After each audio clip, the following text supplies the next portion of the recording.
Beautiful. Yesterday there is raining and drizzling. I love drizzling. So afterwards the raining, there is a drizzling, and we just enjoy the barbecue over here.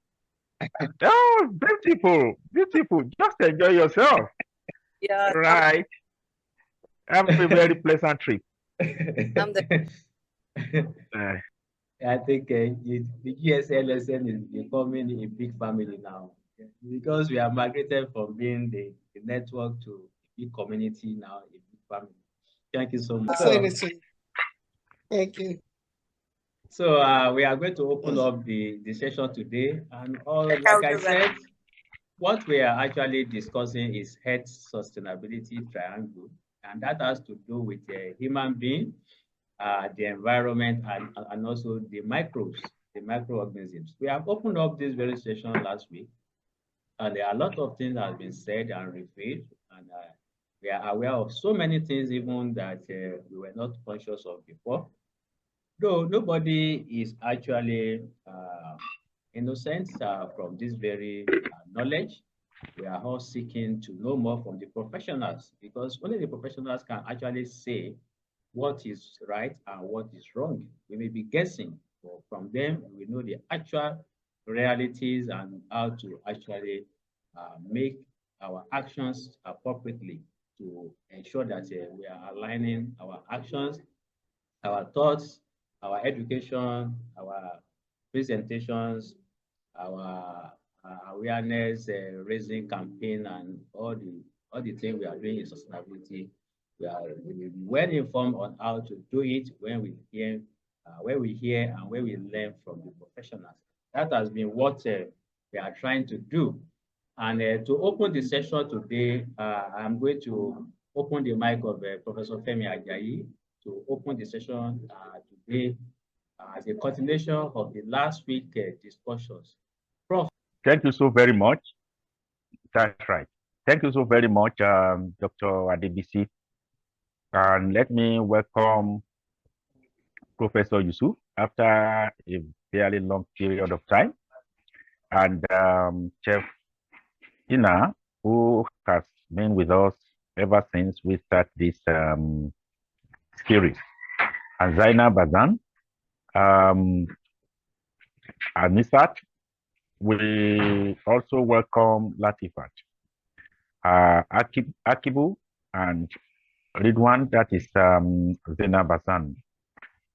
We want to assure you that this is another very promising session. Last week, during our session, we had a very robust discussion and mind-blowing exposition in respect of microbes and how we have been strengthening microorganisms in our system, how we have been, by our action or inaction, how we have been helping those microbes to resist treatments, which have been making us sick one way or the other. Today again, we want to approach angle of sustainability following in a triangle of health. And it's quite promising. I always look forward to such a day like this. And ever since we started, it has always been my desire that we have people coming to learn, as learning seems unending.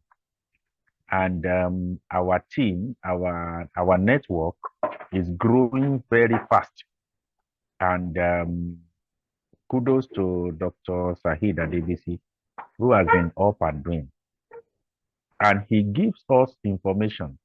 I wonder if our people always go through our group on WhatsApp. It's very fascinating. I want to wait. Many a time, why I didn't respond to some of the messages was that I want to expect others to also respond. Let us make this network very vibrant. Let us give attention to details. And let us keep celebrating one another. We are doing fantastic job. Today is going to be very wonderful again. It's promising, and I'm very sure that we have a lot to learn. I therefore declare this session open as I warmly welcome everybody, including our facilitators. Thank you so very much. I wish us all a very wonderful deliberation.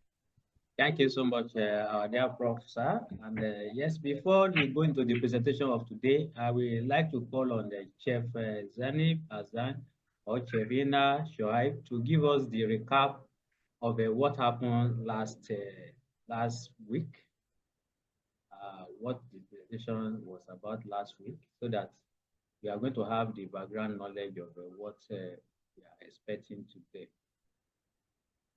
Can Chefina manage on the traveling? Or yes, Chef. Okay, thank you. Yes, Chef. We are discussed that the awareness of sustainability issues is to understand the fragility of the environment and the importance of its protection, thinking in terms of an ecological consequences. So we are talking about last week that AMR is a natural process that happen over the time through the genetic changes in pathogens.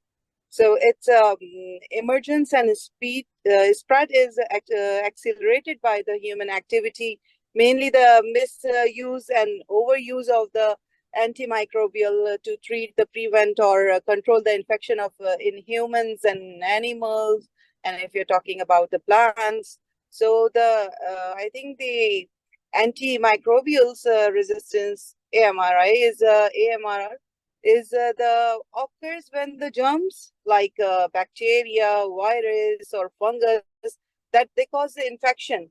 So resist the effects of the medicines used to treat them. So these resistance bacteria can spread and may infect the people or animals. So they are harder to treat that. So no resistant bacteria.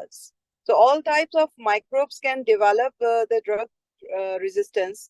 Thus, like there are antibiotic, antifungal, antiviral, and anti-parasitical resistance like that. So we have to be think about that what can we do to prevent of antibiotic resistance. So there are a lot of things that don't take an antibiotic for a virus. Even here we are talking about right in these days in Saudi. So there are a lot of the weather changing and these type of thing, the viral is going on. So it's not mean that first of all you just take the antibiotics now. So please avoid the antibiotic in first attempt. So it's not a safe that antibiotic is next time that you are get sick.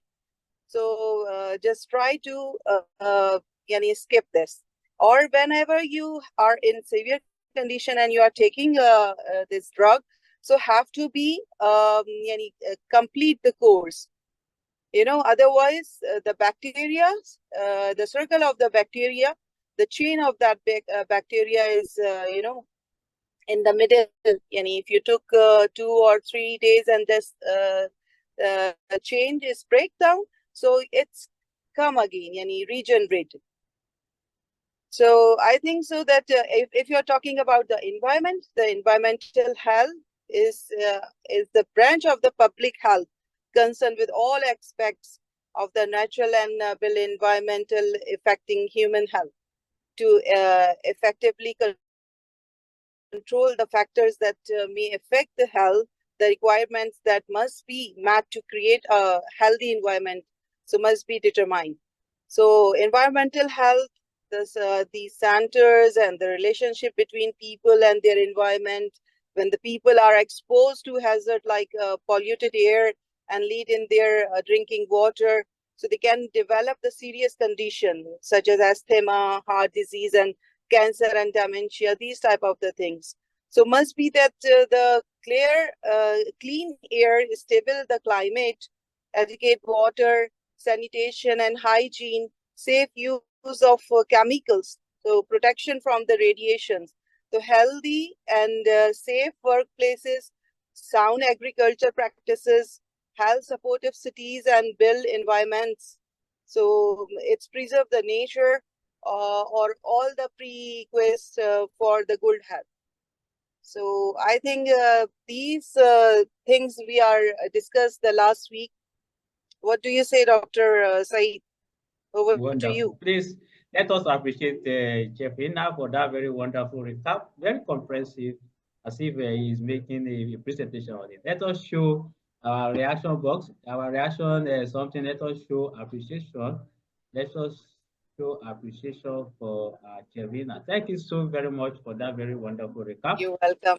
Doctor. And continue your journey. We are going to rejoin you back I'm later.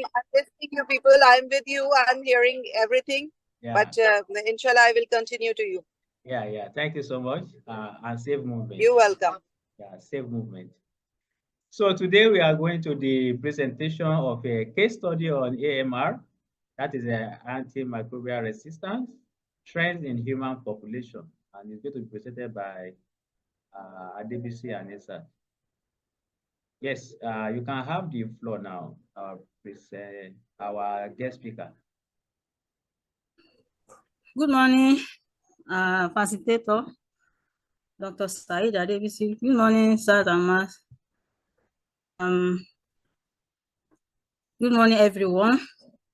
Today, we are going to look at the case studies on antimicrobial resistance trend in human population. Adebisi and Esa.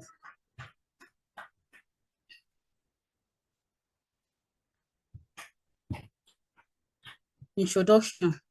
The global rise in antibiotic resistance poses a significant threat, diminishing the efficacy of common antibiotics against widespread bacterial infection. The 2022 Global Antimicrobial Resistance and Use of Surveillance System reports, that is the GLASS, that alarming resistance rates among prevalent bacterial pathogens. Median reported rates in about 76 countries account for about 42% for third generation cephalosporin resistance, Escherichia coli, and 35% for medicine-resistant Staphylococcus aureus as a major concern. These third generation, the antibiotics that are there are ceftazidime, ceftriaxone, cefixime, and cefotazine. The global distribution of antimicrobial resistance threats to health. Each year, an estimated 7.2 million deaths are associated with bacterial infection, out of which we have about 4.95 million that are being associated with antimicrobial resistance. About 1.27 million are caused by bacterial pathogen resistance to the antibiotics available. That is the rate at which this causes the death to our patients is as a result of resistance of this bacterial strain, this resistant strain, being resistant to all the available antibiotics to treat these patients. For urinary tract infection, this is another infection that are being caused by Escherichia coli. About 1 in 5 cases exhibited reduced solubility to standard antibiotics like ampicillin, cotrimazole, and fluoroquinolone in 2020. Example of this fluoroquinolone is levofloxacin and ofloxacin. So this is making it harder to effectively treat the common infection. Klebsiella pneumoniae, a common intestinal bacterium, also showed elevated resistance level against critical antibiotics. Increased level of resistance potentially leads to heightened utilization of last resort drugs like carbapenem, for which resistance is in turn being observed across multiple regions. This carbapenem is the last line of antibiotics that must be taken to treat a patient. We have first line, second line, third line. We have them various antibiotics that we should be using before getting to this carbapenem, because it's very, very strong and is among the reserve antibiotics. But now this carbapenem also having the organism are also been developing resistance against it. That shows that we are in there's a big problem. The Center for Disease Assessment of Antibacterial Resistance Threats, we have an urgent, the Center for Disease have already categorized this carbapenem resistance the organism, the resistant strain, into urgent threats, serious threats, and we will be seeing the example. The one that is urgent, they have carbapenem resistant enterobacteriaceae. An estimated of about 140,000 healthcare-associated infectious infections occur in the US each year, and 9,300 of these cases are caused by carbapenem resistant enterobacteriaceae. As I've said, this carbapenem is the last resort antibiotics that must be taken, and here you can see that it has also been affected with this also all these enterobacteriaceae strain, the resistant strain of the bacteria. Each year, approximately 600 deaths result from infections caused by the two most common type of carbapenem resistant enterobacteriaceae, that is the Klebsiella species and the carbapenem resistant Escherichia coli. Those that are causing a serious threat include fluconazole resistant candida. Although this is not an antibiotic, it's an antifungal. But it has been discovered that this fungus, the candida that causes candidiasis, has also developed resistance against this fluconazole. Disease as a control, assessment of bacterial resistance threats. Continue. We still have ASBL. ASBL producing antibiotics causes about 26,000 hospital-acquired infections and resulted into about 1,700 deaths globally per year. Some ESBL producing antibiotics are resistant to nearly all antibiotics in the penicillin and cephalosporin classes. Examples of the penicillin are ampicillin, amoxicillin, and amoxicillin. And that example of the antibiotics for the cephalosporin classes are cefuroxime, cefoxitin, ceftazidime, ceftriaxone. These are common antibiotics that are used to treat infection. Ordinarily, they're supposed to be effective against any infection, but now we can see that they have developed resistance. We also have vancomycin resistant enterococci, which accounted for about 30% of hospital-acquired enterococcal infection, and per year it leads to about 1,300 deaths. Among this is also multi-drug resistant Pseudomonas aeruginosa. This is a common cause of hospital-acquired infection. This hospital-acquired infection is an infection that's been acquired by the patient that stay longer in the hospital. So this includes the pneumonia, blood, the pneumonia, there are pneumonia, bloodstream, urinary tract, and surgical site infection. So about more than 6,000, accounting for about 13% of the 51,000 healthcare-associated Pseudomonas aeruginosa infections that occur in the US each year. They are all multi-drug resistance. Roughly 400 deaths per year are attributed to this infection. And formycin-resistant Staphylococcus alone, it causes 11,285 deaths each year.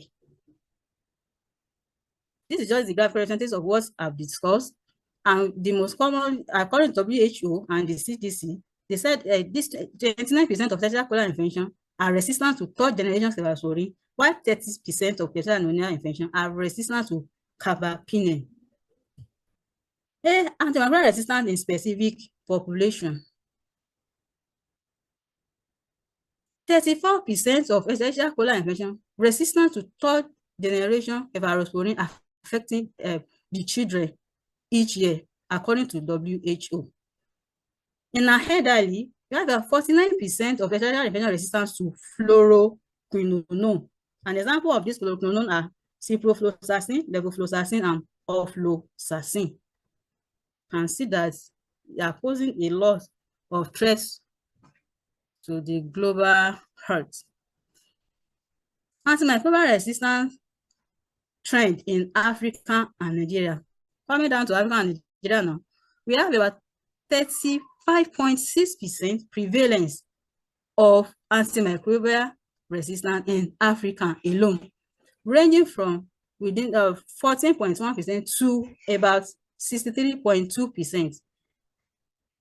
And the common resistant bacteria include Escherichia coli, Klebsiella pneumoniae, and Staphylococcus aureus. Coming down to Nigeria, the prevalence of antimicrobial resistance is as follows. We have 56.3% of AMR in Nigeria for about 34.6% to 73.1%. And the common resistant bacteria are Escherichia coli, Klebsiella pneumoniae, and Pseudomonas aeruginosa. And the reason for this is not far-fetched, as we have discussed last week. It has been discovered that about 71% of Nigeria use antibiotics without prescription. And 45% of healthcare providers report that they have been prescribing antibiotics unnecessarily.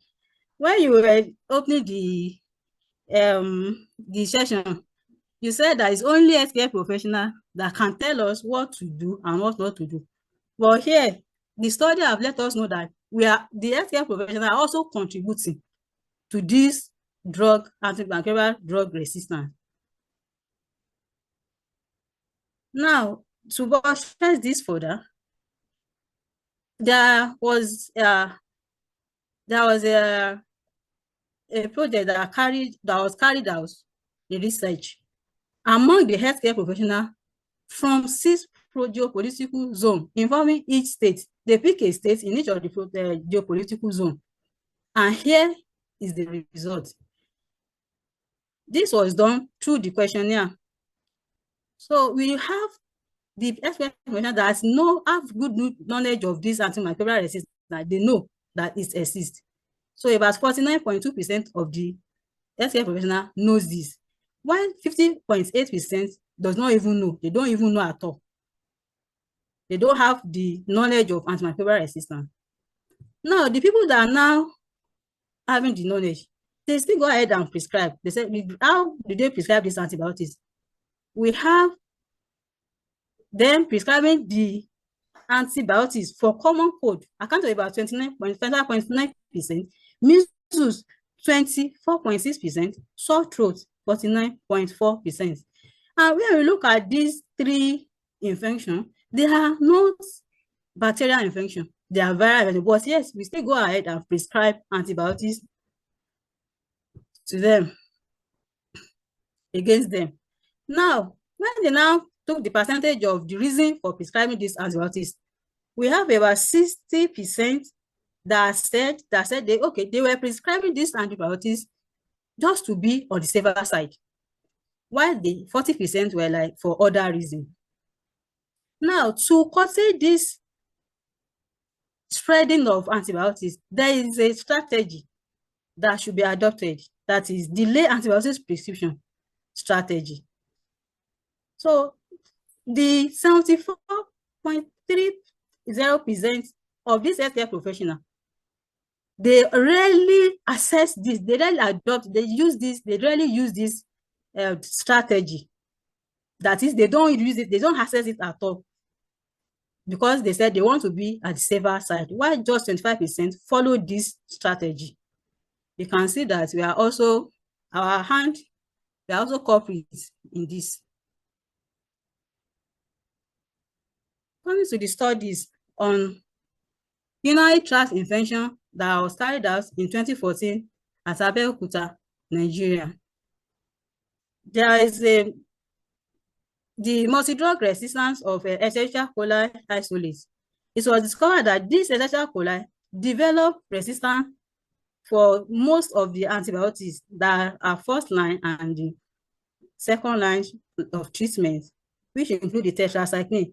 So it shows about 12.2% resistance against tetracycline, 12.5% to streptomycin, 12.5% also to dexamethasone, erythromycin, so about 13.6 to it, 16.6 to clozapine, 16.3 to amoxicillin, and 16.3 to ampicillin as well. For recent observation in the same center, we discovered that for the month of June to September, we have total sample of blood culture. I picked this blood culture because ordinarily blood culture, suppose the system is a sterile sample that we don't expect any growth at all.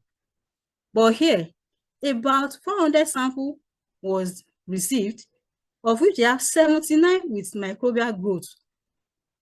Out of these 79, the resistant strain, the microorganisms that are resistant strain, they resist more than 2 antibiotics. They account for about 75% of total sample. This is a real threat. Is a signal that we are in trouble. And for the other samples like other body fluid like urine, eye swab, ear swab, others, we have about 269 samples. And we have about 179 resistance to more than, that is resistant strain, to more than 2 antibiotics in this regard, which accounted for about 66.5% of the total growth. This is telling us that this resistant strain, they are still ongoing. Every day we are discovering more of this, and it's a threat, and it's a signal that need an urgent attention.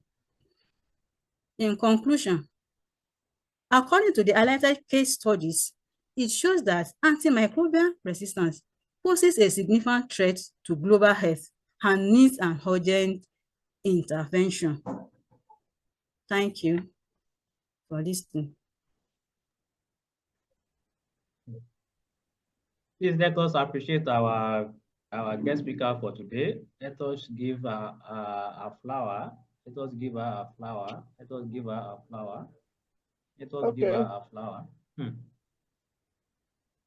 Like I said last week, I think I can't imagine when we have of any of our member of the faculty we publish in any daily newspapers to tell us about the importance of most of what we are researching about in the universities.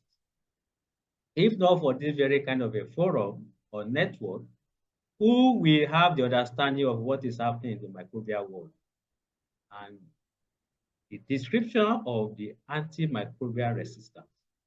And it is not even amazed, or it is not even maybe surprised, because even from the case study, the health professionals, above average of them, don't even have the knowledge of antimicrobial resistance. And not to talk of the ordinary person that is walking on the street. And we are all talking every day about sustainability. We hold conferences, we have chat groups, we have on our different social platform and a LinkedIn platform. We share, we go to the UN, United Nations Summit, we take pictures, we post pictures, we tell our story. That is what we do. And we are all responsible for what is happening to our people when we are saying that 7.7 million people are dying every year due to the microbes and mismanagement of our environment and activities. Ignorance of the highest order, whereby we have over, in fact, about 5 million people are dying because of what is caused by bacteria alone or antimicrobial resistance. Not even enough. We have several hundreds of thousands of people dying in Africa. In Nigeria, we are not even innocent. Our own case is even worse because over average of the cases are caused by the health professionals. This is a big blow on the sense of humanity. And that's the reason why we keep on saying that nobody is innocent. It is because we are just using the term to deceive ourselves as if we know. But the professionals can tell us the better side of how much we know. When we opened up the discussion on education, it was a tough debate at that very session, revealing different things. When we opened up the debate about climate change, it was a tough discussion that experts were digging out. When we opened up a debate on policy and stakeholder engagement, it was a tough debate that everybody was revealing the hidden secret from the professional's point of view. We opened up the food in the last month, it was a very tough debate that we don't even pay attention to some of these details. And here we are, the health sustainability. Professor Flores Yusuf, what is your comment? This is the presentation. Thank you very much, Dr. Ademisi. This is a very contemporary issue, and it's worth digging into. Honestly, Mrs. Latifat, Abi, is it Latifat Ademisi? She has done so well. I am a culprit too. When you talk of just that, okay. okay, this AMR, honestly, when you ask ourselves, even ask me, I don't really understand it. And you know, we are ignorant of so many things.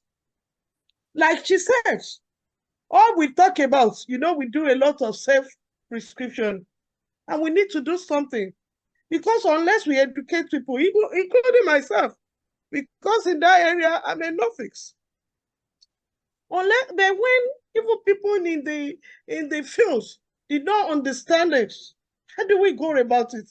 So there are a lot for us to do. It's not only to research and keep in the shelf. Then we need to share with others. And we need to campaign. We need to educate people. We need to go out to tell them. Because unless we tell them, we may not achieve the aim of sustainability. Because honestly speaking, joining today, I learned a lot. Then I will be doing a test before I go for self-prescription again. So that That is the best. That's the way to go, man. Actually. And you know, as the truth, many of us, many including myself, we find it difficult to go for tests. So you will be jumping from one thing to the other. I can't remember the name of this strong antibiotics now. That if you don't eat well, it can even cause something for you. So we just go for it. And at times, if I have malaria, instead of going for tests, I will just start treating typhoid and take antibiotics like that. Because you know what I used to say? Because my father of blessed memory was a nursing superintendent. So I will say I've carried the knowledge across. So some of us, we are still educated, illiterate when it comes to some issues that has to do with church. So it's a good research, but please, we cannot keep it on the shelf. Let us work on how to get the information to the populace, because it is very important. Because what I want to say is that it's a good one, it's a good topic, it's so educative, and honestly, I learned a lot from it. And I know many people too must have learned one thing or the other to take home. But the important thing is that how do we get to the populace to let them know the implication of this? Because in where research is working really, where they are doing research and they are getting results, it's not that they keep it in the shelf. It's not that they close it up. They open it up for people to learn and for people to gain knowledge. So once again, for bringing this up, honestly, I love it. Thank you. Thank you. Thank you. Yes, thank you so much, Prof. I know that the Prof is very frank, and that's the reason why I said that Prof should make the comment first about the presentation. Yes, Mr. Richard, I can see that you are itching. You want to say something, Mr. Richard? Well, listen. Yeah, it is itching me because today I've hit the nail on the head direct. And this is a point that I always bring forward, that you scholars, all the time you're doing very good work, paid highly, but all your work is shelved. And now the seniors is spoken. You know, you have a lot of information that that is on the shelves in the universities. So I would think that this is a very, very good idea of the GSN or LSS, that we have a campaign to get all this good information from universities out to the consumers through such platforms, either social media like WhatsApp, Zoom meetings, or even coming to public. And once you come out, we make sure that all this work that our researchers, our lecturers have done, we get them out of the shelves to the intended consumers. Thank you. Thank you so very much. And I think, like Mr. Richard has said, I think how to get it to the larger population is the major challenge now, and that is the major assignment, because this is a lot of information. This is a lot of rescue, and I believe that it's going to help us to prevent a lot of things, death, disaster, then even the proliferation of these very resistant genes is going to go a long way to also help in that very aspect. Yes, Dr. Ebenezer Ajayi is also traveling, and he will be joining us whenever he has a kind of a means to do so. Mr. Mohammed Olagoke, yes, you can open your mic now. Good morning, sir. Good morning to everybody, sir. I, by name, Comrade Ali Mohammed Olagoke. I really appreciate our guest speaker for what they brought for us this morning and this month. It's a very impressive something we need in our community. But I need to be happy to our guest lecture, like now in environment and in a family. Sometimes they normally have some general disease like cough and maybe seasoning. So what are those antibiotics we can use that will be perfect cure of the cough and the seasoning? And also, what are those drugs that we need to be avoided during that period of seasoning or that cough? Another thing, in this our community, the major problem is caused by quack chemists, because those quack peoples, the way they normally prescribe the drugs is very, very bad.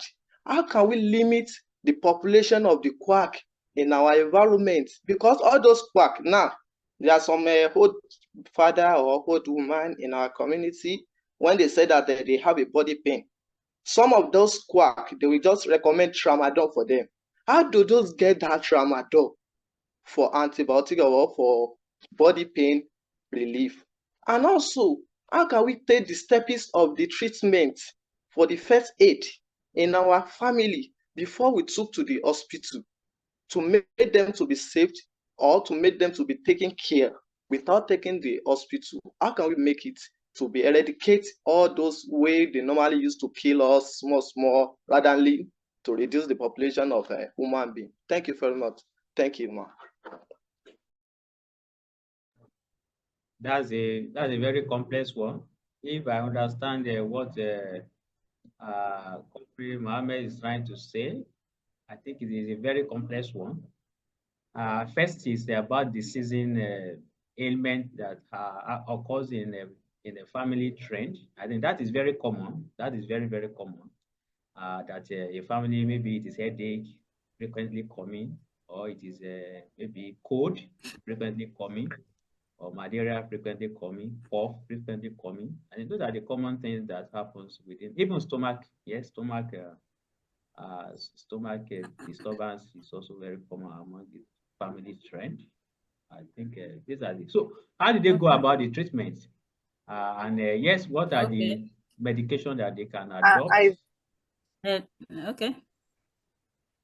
Can I go on? Yes, go on. Okay, thank you, Mr. Mohammed, for that question. For your first question, that what do we use when we have cough or the common infection that do affect members of the family? I will say that, okay, for the cough, we need to, one thing we must understand is that we need to know the causes, the root causes of that infection we are talking about. For the cough, anything can trigger coughing. For example, it could be as a result of allergic reaction to some things. It could be that we have exposed ourselves to some things and knowing the root cause will help us a lot in knowing how to go about it. For example, that cough does not mean that it's an infection until you do a test. The first thing is to do a test. Well, as for the first aid treatment that we can do, okay, I'm coughing now, I'm sneezing now, I'm having flu now. I can be drinking hot water, hot things. I can do what they call steam inhalation. When we will make sure that we boil water to about 100 degrees C, then we'll cover ourselves with the clothes, thick clothes. We inhale that, we expose our body to the steam. That will quench it, as in we reduce the cough. That's for the first night. Then for the sneeze, I think for the flu, the same thing applies. But I must tell you that sincerely, the best thing to do is to access a licensed laboratory facilities to do the test, because you are still the ones that ask about the quack. Quackery is everywhere. It's not only about chemists, not only about pharmacists.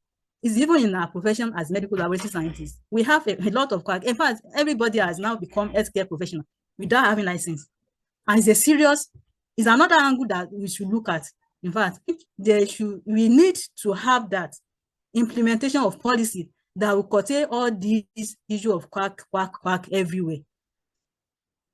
So that is the short yes, thank you answer so to much. your question. Yeah, thank you so much. Before Professor Yusuf, we have the floor. I think it is very important to understand what is causing most of the very family season ailments. Like she has said, I think when you understudy what is causing those season something, you will understand that it is not something that is serious. It is maybe one reaction to the change in the environment or the change in the weather or something.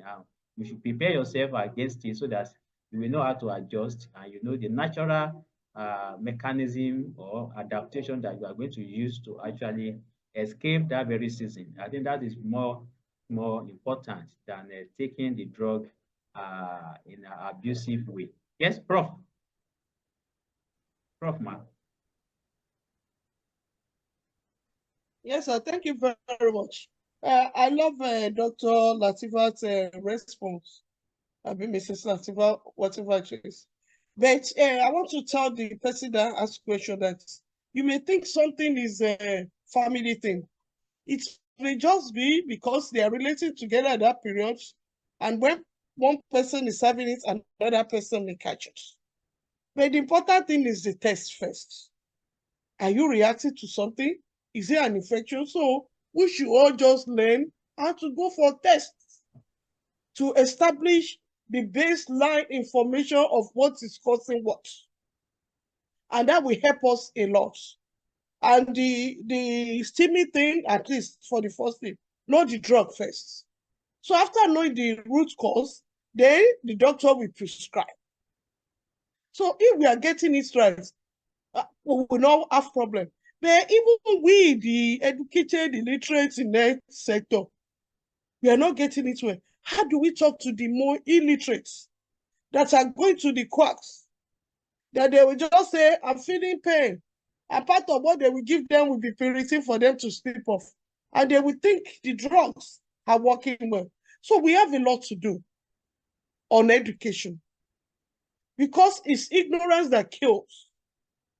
But when people have awareness of what to do, what not to do with their health, I think it will go a long way to curb this and to help people to maintain good health. So we need a lot to do when it comes to educating people. And how do we go about it? We need to know.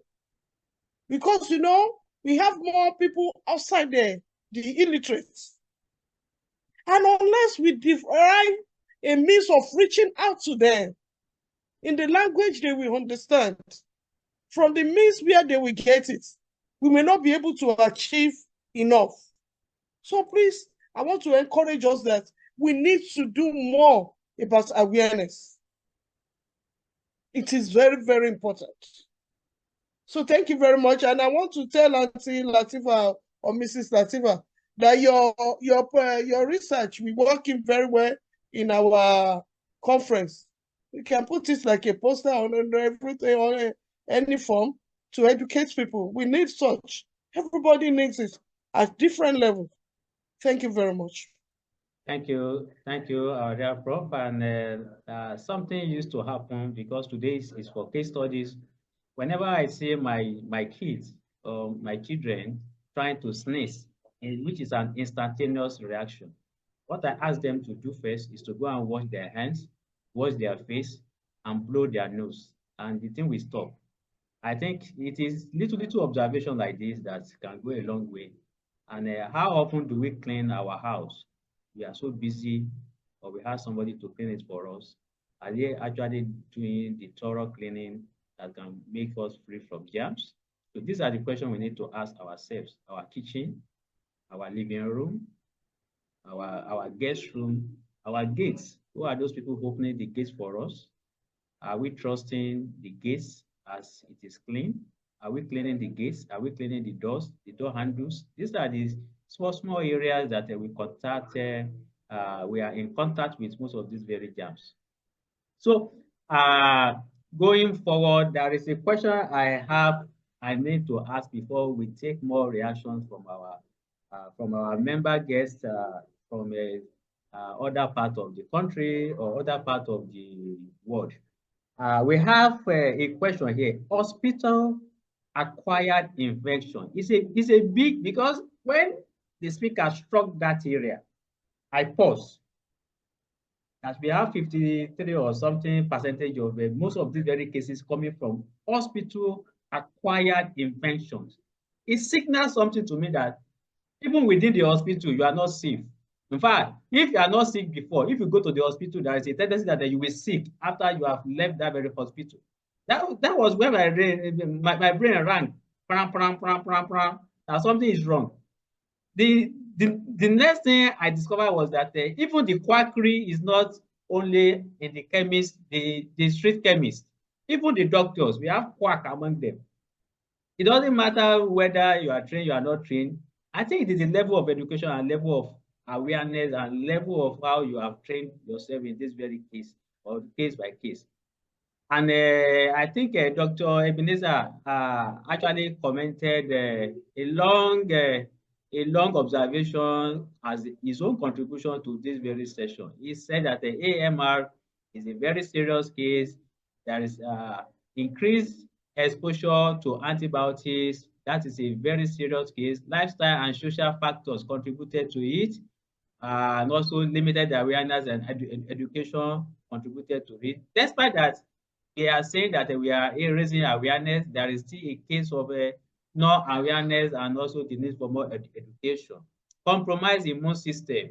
It said that many ailments are actually make individual prone to a weak immune system that can lead to the AMR cases. That is, if you have certain ailments like diabetes, like some other cases that can weaken your immunity, and some of the social habits like smoking, drug use, and some other things, that it can weaken your immunity so that you'll be susceptible to these very cases of microbial activities. And also you can even acquire this very antimicrobial resistance genes due to your social life or lifestyle that you have cultivated, taking some things that is weakening your immune system.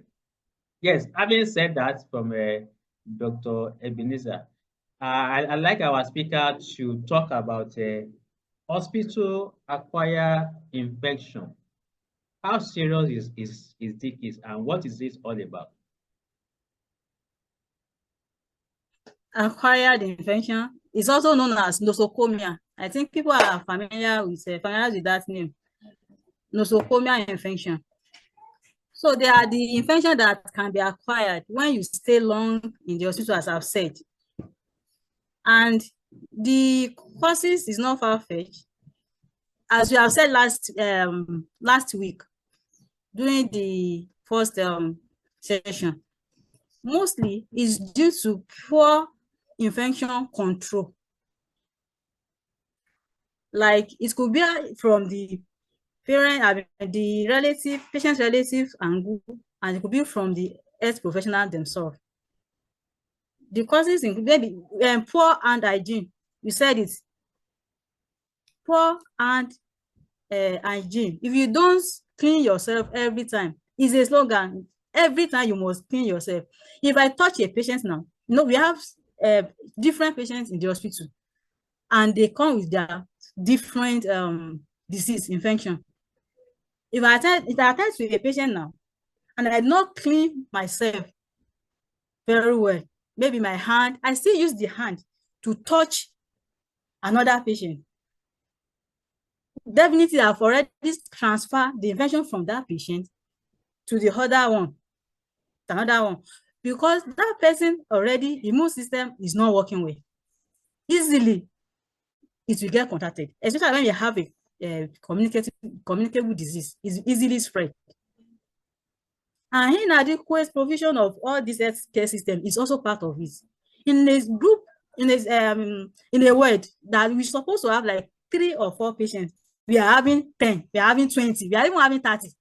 In fact, at times they will say no space again. The parent and the patient representative will still be begging, please now accept our patient, care for our patient, not knowing that they are trying to curtail all these angle, the consequences. We will still say, okay, accept our patient, we need treatment, he needs treatment, it's an urgent and you need attention. So in an environment they are having overcrowding, it's easily, in fact, it's very, very easy to get hospital-acquired infection. And improper cleaning of our equipment that we are using to treat the patient. Like an ICU patient now, they use ventilator. If you don't clean it very well, you don't sterilize all the items very well, all these organisms, they don't die easily. They need proper sterilization. We need a clean, total clean environment. So all these are the ways we can get acquired or hospital-acquired infection. So they are mostly related. Thank you so much. Yes. And I believe that maybe our next week presentation is going to look at different angles of how we can acquire most of these very inventions from home, from our farm, from the hospital, and also from other places. I think that would be very interesting for us to explore, so that it can be a comprehensive acquisition of these very microbes treatment and awareness and education about it. Thank you so much. And it has been rightly said, we like love. We like to show love when our people are sick. We like to show love. Somebody is sick, you visit the person in the hospital. Even the volunteers, the people from the foundation, they will say to go and visit somebody in the hospital, and they will be showing love, hugging them, kissing them, not having proper protections, and they will go back to the community and go and hug their family at home. No problem. We are all victims. I mean, we are all guilty of this very situation. So let us open up to our people. I think we have Chef Zanim Hassan from Saudi Arabia. Let us begin our contribution from that very angle. Chef Zanim Hassan, let us have your comments. You can open your mic. You can open your mic. Yes, thank you. Hello, everybody. Good morning. Good morning. Yes, I've been listening to everybody. It was a really very interesting discussion, especially as Dr. Florence said. We lost the network. Yes, let me go to our dear Reverend Mumbaga. Reverend Mumbaga, I said that this week we are going to have your comments very early so that we don't miss it again. I noticed you are also traveling. Reverend Gilles Mumbaga, I think you are also traveling. Thank you so much. Thank you for the very stimulating discussion about AMR. I always say that there's nothing as dangerous as little knowledge. I think that is where it has gotten to us, where the issue of AMR is. Because people go, they are trained a bit about a certain drug. They are told how this drug is very good, and they will want to stock it and sell it as the first thing because they've been told it's a good thing. So this being told cuts across professionals, farmers, people, healthcare professionals. You get very little knowledge about something, and then now it works against you. Like if you look at Kenya, there's 80% of livestock are kept in the pastoral areas. So most of the pastoralists will have antibiotics, may I say antimicrobials for everything. So they will detect when the animal is looking a bit dull and inject. And these injections will go into the food chain. So it comes about because they have little knowledge. They have been told that if an animal is like this, probably it is this disease, and this is the drug that is used. Even if the access to these drugs is highly regulated, you will still find some leakages here and there. And these leakages are what have gotten us into where we are. Recently, I was attending a conference about wildlife health. And surprisingly, the issue of AMR is also there in wildlife health. So this, the issue of leakages and accessing these drugs because of little information is very, very dangerous. So, but I like the way the discussion, I like the new trajectory. What can we do? Because we appreciate there's a problem. What can we do? So I think this presentation on AMR is very important because we will be part of the problem to know what we can do to address the issue of AMR even in the future. Thank you very much. Thank you so much. Thank you so much. Thank you so much. Yes, Reverend Mombaga, we lost your voice. That was the reason why I closed your mic. You can open your mic to talk to us now. Thank you so much. You can open your mic now.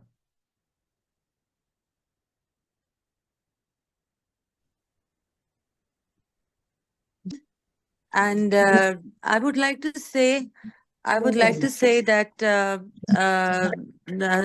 everybody should be educated in this aspect. That I think in my field, the chefs are not so much educated about the sustainability. They should be educated according to the food temperatures and the public health issues. They should be educated in these topics. They don't have that education, how to preserve their foods or how to on which temperature they should serve it. I've seen in many countries. I've been to different countries in Asia. Asian countries I've been visiting. I've seen many restaurants which are not serving the food on proper temperatures, and they are causing big problems for people, for the general health of people. They are creating different diseases. I think the microbes are really formed in such foods when they are not serving them on proper temperatures. It's a very, very serious case, actually. We are going to look at it next week. How are we acquiring microbes and different microbes from different environments? The kitchen, the dining table, the home, the toilet, the farm, the vehicle, the hospital, the school. We are going to look at this different perspectives so that we will have a clear understanding of how we can acquire the microbes and what type of microbes we can acquire at different environments, and how we can actually manage to reduce the load of acquisition, because we cannot avoid this.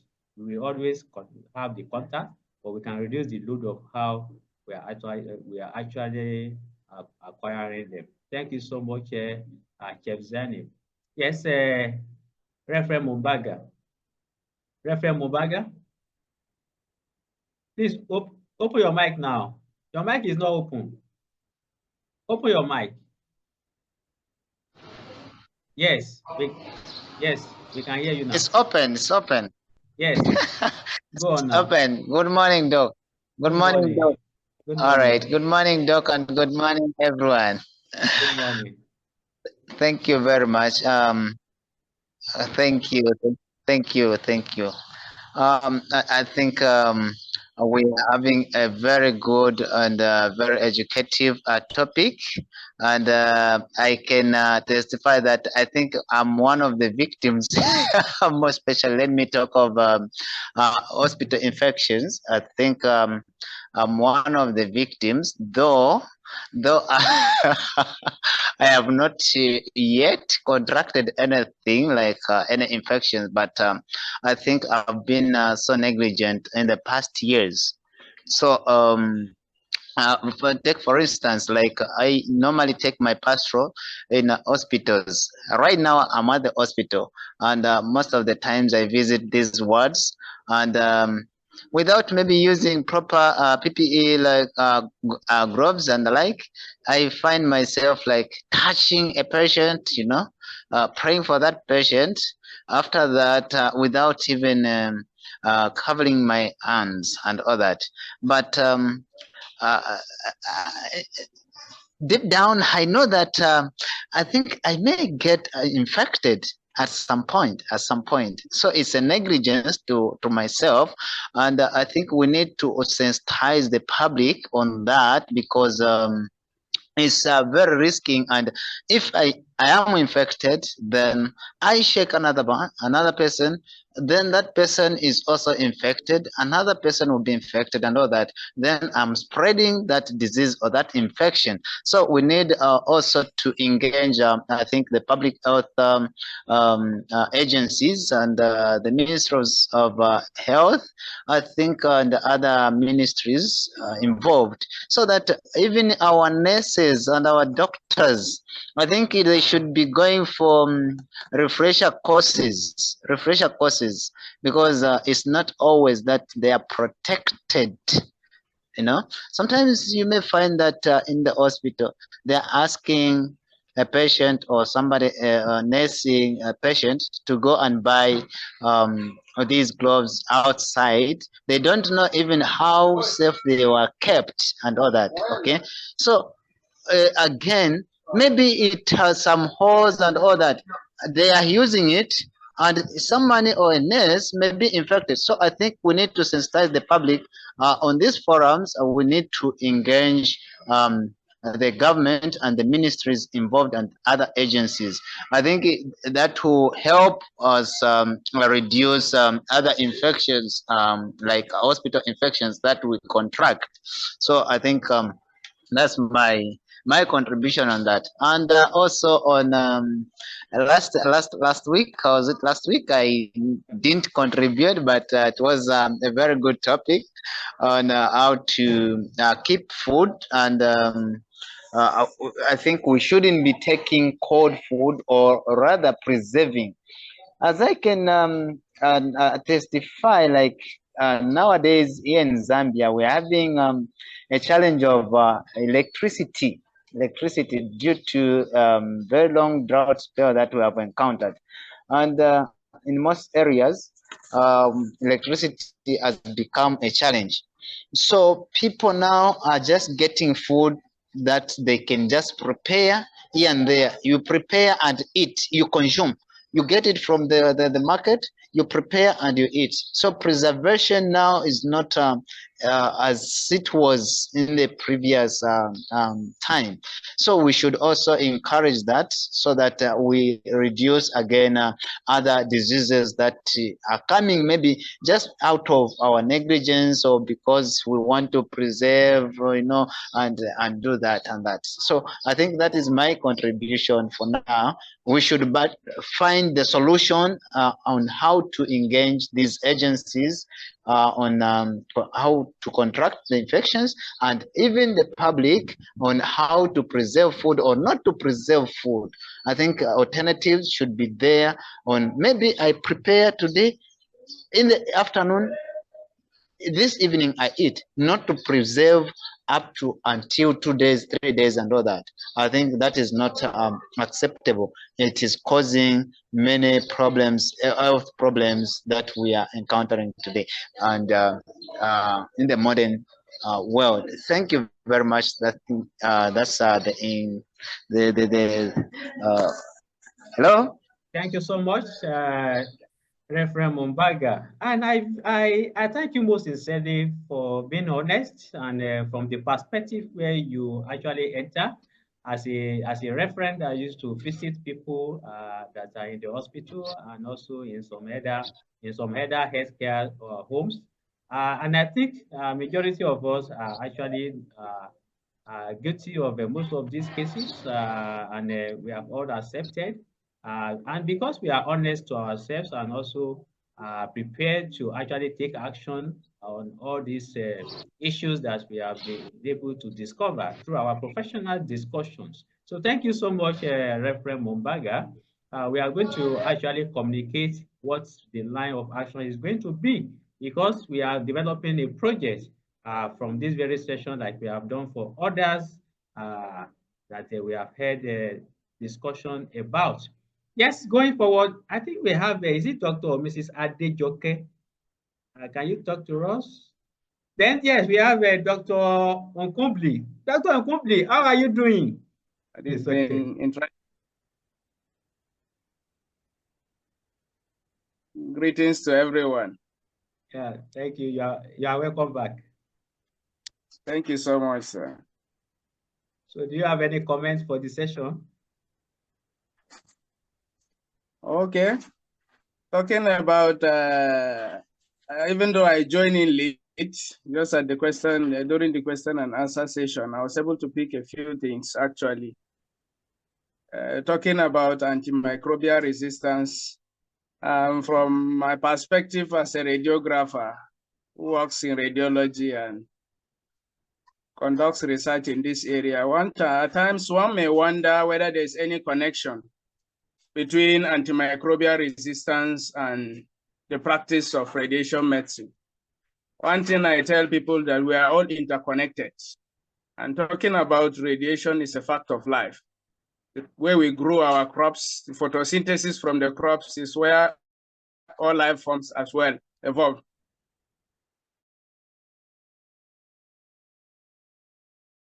And we also had infection. I listened to the speaker and the questions that have been addressed so far. A thought came to my mind, hygiene practice in healthcare, very high. Our guards were very high. After the COVID, now everybody laid down the guards. And radiological findings also help to guide the sampling for microbial analysis. And imaging also helps to detect complications that could arise maybe from abscess or other things. We also support antimicrobial stewardship, identifying alternative sources of diagnosis, alternative diagnosis, surveillance, and research. There are a whole lot of things that can be done together. So each and everyone has a role to play when it comes to antimicrobial resistance, and we learn from each other. I have learned quite a lot from just the little time I have joined in the conversation. Thank you so much, Dr. Said, and thank you, the presenter, our guest for today, and others on this call. It's a privilege to learn from all of you. Thank you so much. Thank you so much, sir, for the wonderful contribution. Yes, we have Ma'am from Germany, I think. Do you have something to contribute? And we have Malik. I think Malik should be from maybe Egypt or so. Mr. Malik, you have something to comment on? Then Mr. Michael Wanjuzi, yes, let us have your remark. Please open your mic. Let us have your remark. So I call on Mr. Malik. I call on Ma'am. I think Ma'am should be from Germany, like I said. Then Mr. Michael Wanjuzi, you can open your mic. Yeah, Mrs. Adejoke or Dr. Adejoke, you can open your mic. Yes, Mr. Michael. Thank you. Thank you very much, Dr. Said. And thank you for this interesting topic we are discussing. This topic, I think, concerns not only people who work in the health professional, but the general public.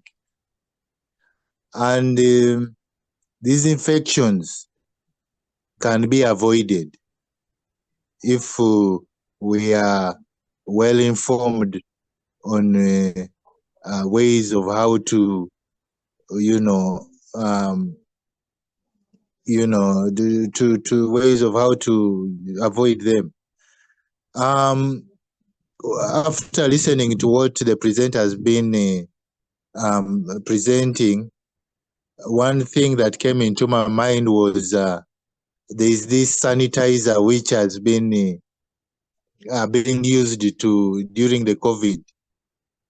If everybody could be moving with this sanitizer when they go to these places, it can help. But if you can't afford, but again, these sanitizers are put there by the government. The government should be putting them in these public places so that all the time, you sanitize and to avoid some of these infections. And I've also picked something which I'm going to practice and also share with my community so that we can live healthy lives. Thank you very much, Dr. Said. Thank you so much, Mr. Michael Wanjuzi from Uganda. And also, yes, do we have any other comments before I go to Chef Hina to make her comments? Then we wrap up the session with Professor Femi Ajayi. Start by thanking our presenting facilitator for today. Am I audible? Yes, you are very audible, sir. Okay, thank you so very much. Honestly, I'm so happy and excited as ever. And I want to sincerely appreciate Dr. Sahida Debisi and our presenter today. She did not disappoint us. She worked hard as ever. I sincerely appreciate the tenacity and the sequence. Last week, we had general overview. Today, we have narrowed down to specifics. And all of us have realized that we are guilty one way or the other. This is one of the things that we need to learn and know.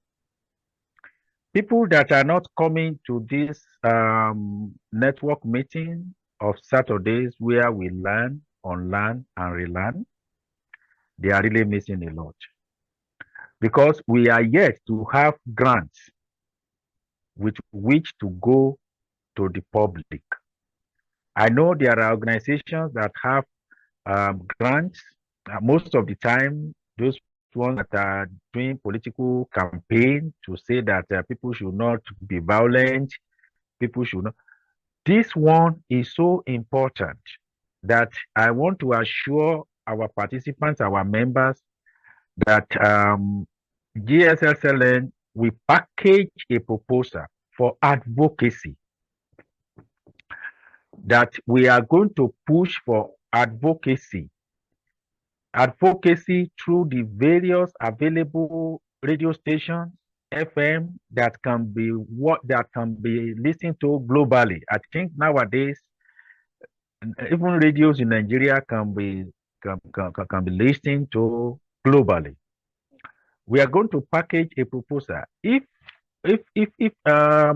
luck beckoned at us and we are able to have such a grant, we will be willing to educate the public, not just the public that we think are real culprits. We can go as low as primary and secondary schools to educate those ones so that when their parents want to offer them any of these antibiotics, they will say, no, daddy and mommy, can I be tested first? And there are so many little hygienic practices that we need to imbibe. Many a time in my house, my people used to look at me as if they want to believe that, daddy, did you touch a pool outside? Because the moment I come in, the first place to visit is the restroom, where where we wash my hands. I put wash hand basin around the living room. These people will not touch it for months.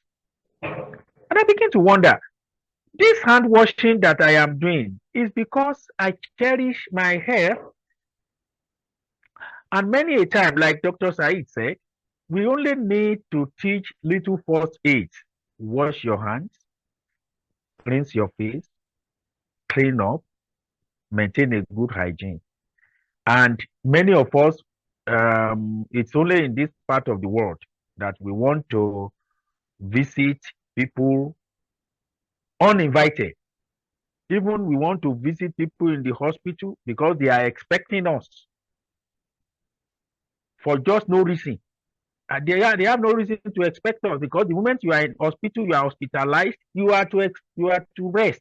And that's why hospital will say this is a visiting hour. But we want to get there and tell them that you don't know how that person is to me. I have to see him at all costs, her at all costs. Whereas we are causing a lot of damage more than helping the patient or whosoever is hospitalized. I was hospitalized some time ago, and my wards, my siblings, we want to come and see me at all costs. Whereas the doctor they are advising against me receiving visitors. But the moment they want to turn them back, they will still be shouting at the reception. And it will come to my hearing. I will just plead with the doctor, please let them come in. There is no problem. By the grace of God, I will survive this. I mean, saying that, it's like I'm doing that, endangering myself. So my people, this we have learned today again is an indication that we still have a lot to learn. And I appreciate our presenter. Please endeavor, I know this is recorded, let us endeavor to use this, our platform, to seek grants that we can use to educate the public. Somebody was saying there are quacks here and there. Of course, we can't rule that out. The only thing is, if they don't have patronage, will they continue to exist? We are the one that is promoting their business because of our not being educated. Mark my word, I'm not saying not learned. There are so many learned that are not educated in this way. So because we are not educated, and there is a lot of things to be done where people listen to radio. Imagine if this were to be transcribed to Yoruba, and there is a presentation on any FM radio, transcribed to Arabic language, and aired on a radio, transcribed to Hausa, Igbo languages, transcribed to German language, transcribed to any language, and aired on the air. I know there will be so many calling. People will ask questions. People will see that they are killing themselves. People will be excited. But we can't do all this. We need a lot of resources to be committed to do this. But we have started in-house. We have tested it. We have test run it. And we know that we have succeeded. So I think let us begin. In Yoruba parlance, they will say the dance that you want to dance outside, dance it inside first before you go out there to do the dancing. I think we are getting matured to go and dance outside there. We are having enough enough confidence in ourselves that we can go out there and do the dancing. Let me congratulate every one of us again in attendance, and let me congratulate our coordinator, Dr. Sahid Adibisi. But I just say that thank you very much. It has been a rewarding session. Do have a very pleasant rest of the day. We appreciate you and we want to assure you that there are many more beautiful things ahead of us. Thank you. Enjoy your weekend. Thank you so much. And I think our chair of the session has done the justice to thank everybody. Until next week, that we are going to come up with another focus of discussion on this very health sustainability triangle. We say goodbye for now and have a lovely weekend. Thank you so much. Bye. Bye-bye. Bye-bye. Bye. Thank you, sir. Thank you, bye. God bless Thank you. you. Thank you very much. Really appreciate Thank it. you, sir. Yeah, I Bye-bye. appreciate it. Bye-bye.